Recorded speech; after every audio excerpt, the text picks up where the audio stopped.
नमस्कार, मैं राजेश कुमार।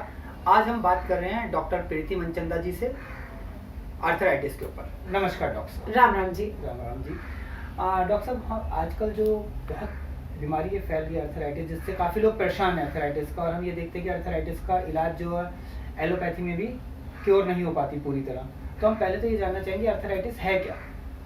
देखिए, मैं बोलती हूँ कि हम डॉक्टर्स बहुत खुशकिस्मत हैं। हर बीमारी अपने नाम में ही अपने आप को बताती है। आर्थ मतलब जोड़, आइटिस मतलब इन्फ्लेमेशन। कभी किसी जोड़ के अंदर किसी वजह से इन्फ्लेमेशन हो जाए तो उसको आर्थराइटिस कहते हैं। आपने बोला एलोपैथिक में इसका क्योर नहीं है। हाँ, नहीं है। वजह, वो इन्फ्लेमेशन की जड़ को पकड़ने की कोशिश ही नहीं करते जी। उनके हिसाब से इन्फ्लेमेशन आ गई, इन्फ्लेमेशन को हटा दीजिए। आप किसी को आने से रोक रहे हैं और किसी को बनने से रोक रहे हैं, फर्क है। और ये आर्थराइटिस होने के कारण क्या क्या होते हैं?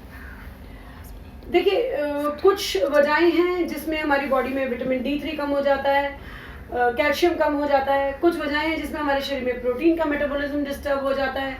कुछ वजहें हैं जिसमें हमारी बॉडी के अंदर एक्स्ट्रा कैल्शियम की डिपॉजिशंस आ जाते हैं। अगर हम कुल मिला के बात को समेटना चाहें, शरीर में विटामिन D कम हो गया जी। या प्रोटीन मेटाबॉलिज्म डिस्टर्ब हो गया, मतलब शरीर वही था, उसके अंदर कुछ चीजों के तालमेल बिगड़ गए, तो जिसके कारण ये आर्थराइटिस आता है। कई लोग बोलते हैं कि वजन होना इसका रीजन है। मैंने बहुत सारे ऐसे लोगों को देखा है जो वेट में बहुत ज्यादा होते हैं और उनको आर्थराइटिस नहीं होता। मिसाल के तौर पर आप जितने भी बॉक्सर्स हैं उनको ले लीजिए, जितने भी रेसलर्स हैं उनको ले लीजिए, जितने भी स्पोर्ट्स पर्सन हैं उनको ले लीजिए। अब जो रेसलर्स हैं उनका वजन तो 200 150 किलो होता है, उनको तो आर्थराइटिस नहीं होता। तो वजन इसकी वजह हो, मैं थोड़ा डिफर करूंगी।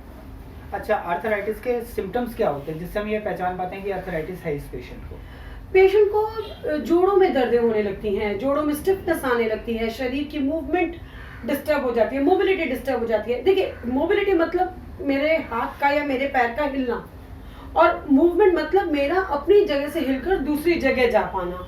और आर्थराइटिस में दोनों ही तरीकों से सिम्टम आ सकते हैं। फॉर एग्जांपल, एक पेशेंट बोलता है मैं उठकर चलता हूँ तो मुझे दिक्कत होती है, कोई बोलता है मैं बैठकर उठता हूँ तो दिक्कत होती है। कुल मिला के जोड़ की तकलीफें हैं, जोड़ों में आने वाली दर्दें, जोड़ों में आने वाली स्टिफनेस, ये सब। अच्छा, इसका हम डायग्नोज कैसे कर सकते हैं कि उसे आर्थराइटिस है? देखिए, आप अपनी पैथी में किस तरह डायग्नोज करते हैं उसे? मैं आयरिडोलॉजी की मदद लेती हूँ और डायग्नोज करने के लिए, क्योंकि अगर मुझे मैं एक एग्जांपल लेती हूँ इसको समझाने के लिए। अगर किसी पेशेंट को यूरिक एसिड का प्रॉब्लम है तो यूरिक एसिड हमारे शरीर में एक नॉर्मल लेवल पे हमेशा रहता है। उस लेवल से बढ़ जाए तो हम उसे यूरिक एसिड पॉजिटिव कह देते हैं, जिसमें हम आर्थराइटिस का केस डिक्लेयर कर देते हैं गाउट कहकर। यूरिक एसिड आपके शरीर में बनाने और संभालने का काम आपका लिवर कर रहा है, और लिवर अकेला कोई काम नहीं करता, वो आपके शरीर के बाकी अंगों की तालमेल से अपना काम संवारता है। सो आयरिडोलॉजी मुझे मदद करती है ये जानने में कि लिवर ही समस्या में है या लिवर ठीक से काम कर पा रहा है, लेकिन उसके आसपास जो चीजें उसको मदद कर रही थी वो परेशान कर रही हैं। सो मैं बेसिकली आयरिडोलॉजी की मदद से ये देखती हूँ कि उस पेशेंट का यूरिक एसिड किस मेटाबॉलिज्म के डिस्टर्ब होने से बढ़ा, उसको ठीक करने से ही मैं उसको यूरिक एसिड को आगे ठीक करती हूँ, और उसको वो चीज जो उसकी बॉडी में उस यूरिक एसिड को बढ़ा रही थी ना बढ़े, उसके लिए मैं हेल्प करती हूँ। मैं एक एग्जांपल देती हूँ केस का। दादाजी, बेटा, उनकी वाइफ और उसके बाद उनका बेटा, मैं बात कर रही हूँ 3 पीढ़ियों की। ये दादाजी, ये उनका बेटा और ये उनका पोता, ये तो 3 जीन सेम हो गए। ये उनकी बहू जो दूसरी जीन्स की थी, इनकी धर्मपत्नी को आदत थी रोज रात को दाल बनाने की।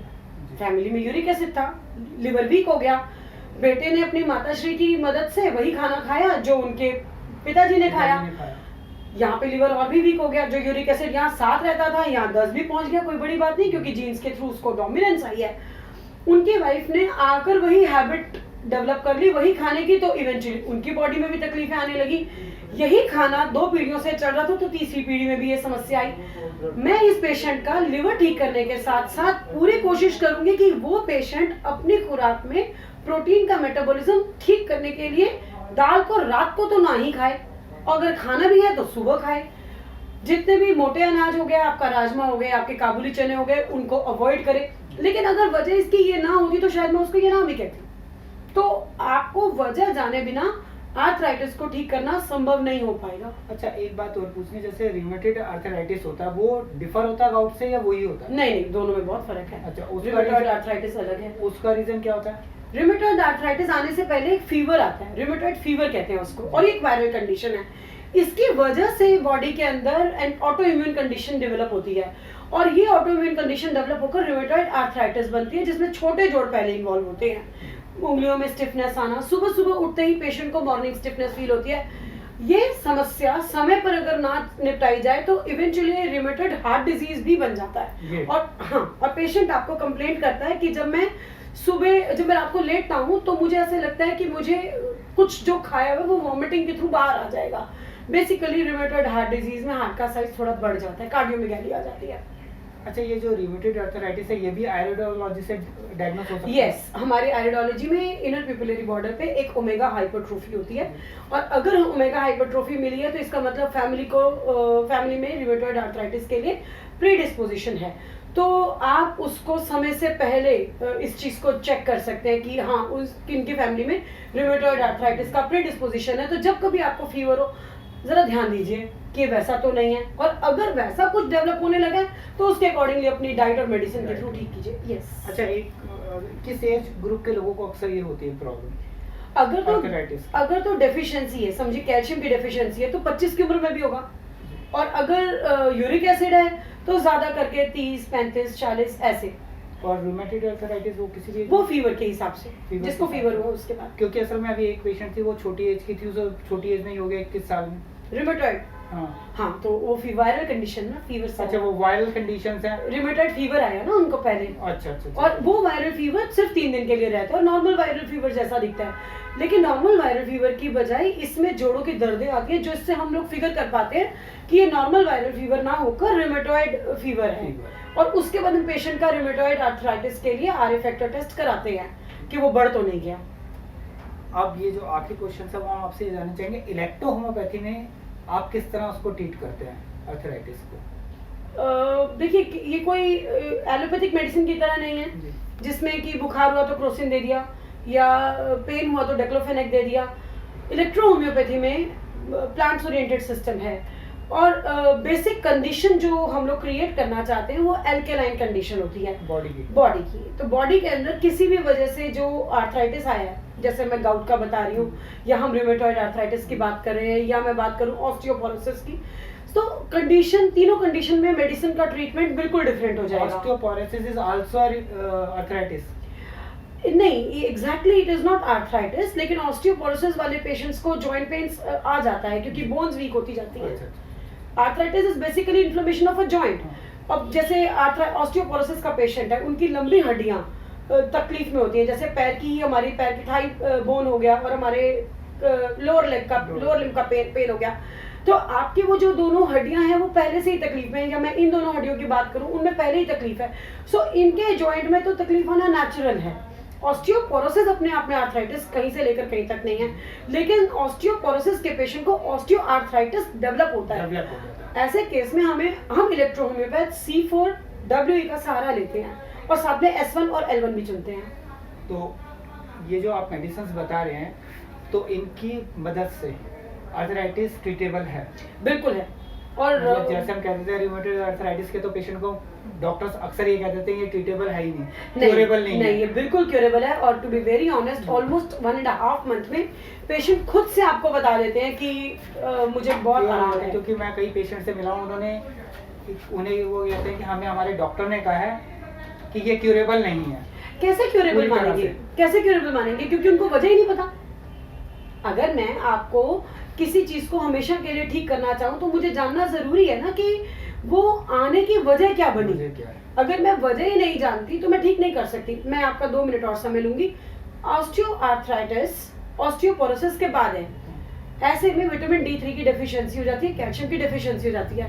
विटामिन D3 और कैल्शियम को डाइजेस्ट करने के लिए हमें बाकी न्यूट्रिएंट्स भी चाहिए। सो अगर मैं उस इंसान को सारी जिंदगी ठीक रखना चाहूँ मेरे लिए बहुत ज़रूरी है कि मैं उसको एजुकेट करूं कि उस इंसान को जो ऑस्टियोपोरोसिस डेवलप हुआ उसके लिए उसको कैसी खुराक लेनी चाहिए ताकि उसका ज़िंदगी में D3 level, B12 level, vitamin C levels ठीक रहेंगे। यहाँ पर अगर हमें आयरिस एनालिसिस के थ्रू रोम्बस लेक्यूना मिल जाए तो ऐसे पेशेंट का D3 मेटाबॉलिज्म ही गड़बड़ होता है। तो ऐसे पेशेंट को सिर्फ खुराक खानी ही जरूरी नहीं है, उसे संतुलित खुराक खानी भी उतनी जरूरी है। बैलेंस डाइट अगर वो लेता है तो वो सही हो सकता है। उसकी दवा उसकी खुराक है। जैसे मैं अक्सर कहती हूँ, आयरिडोलॉजी को मानने वाले लगभग जितने डॉक्टर्स या जितने फिजिशियंस या जितने आयरिडोलॉजिस्ट ऑल ओवर इंडिया में हैं, हम बड़ी क्लियरली एक लाइन बोलते हैं, let food be the medicine and you would not need the medicine. आप खाना ठीक खाएंगे तो दवाई की जरूरत नहीं पड़ेगी। तो हम ये मान के चलते हैं कि इलेक्ट्रो होम्योपैथी में ये क्यूरेबल है। जी, ये क्यूरेबल है। यस। चलिए डॉक्टर साहब, आपने हमें बहुत अच्छी जानकारी दी, इसके लिए आपका बहुत बहुत धन्यवाद। धन्यवाद डॉक्टर। राम राम जी। राम राम जी।